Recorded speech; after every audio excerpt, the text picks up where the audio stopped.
Okay, for problems 29 through 31, we're asked to write the letter that identifies the position of each square root on the number line. I think the easiest way to do this is to, above each number, each integer, I'm going to write the square root. 4 squared is 16, so the square root of 16 is 4. 5 squared is 25, so the square root of 25 equals 5. 6 squared is 36, so the square root of 36 equals 6. 7 would be the square root of 49. 8 is the square root of 64. 9 is the square root of 9 squared, which is 81. And 10 is the square root of 100.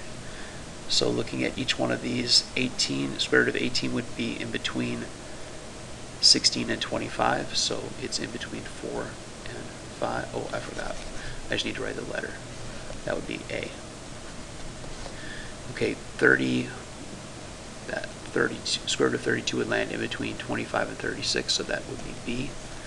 And 31, square root of 72 would land in between the square root of 64 and the square root of 81, so that would be E. Problem 32, the area of a square is 112 square inches. They're talking about a square, but they haven't shown us a square, so we should draw the square. Area is 112.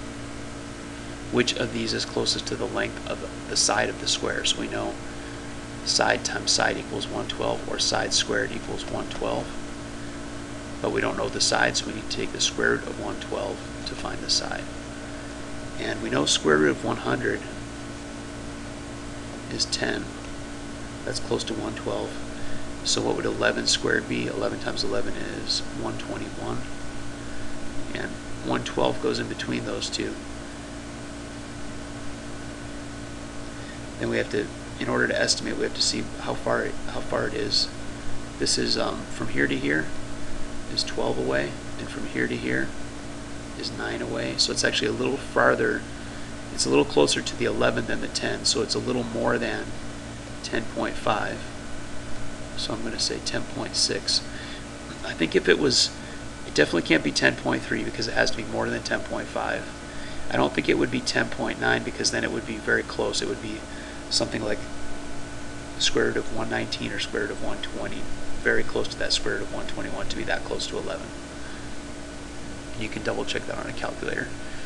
Which of the following statements is true about the value of the square root of 13? This is a similar type of problem. We have a square root of 13, and the perfect squares that are around 13 would be square root of 9, which of course is 3, and the square root of 16, which is 4. And then you compare these. How far away is this? This is 4 from 9 and 3 from 16, so it's a little farther than, it's a little more than halfway from the 3, so it's a little more than 3.5. So again, I think we're looking at 0.6 here, 3.6 in this case. Okay, I hope that helps with the review.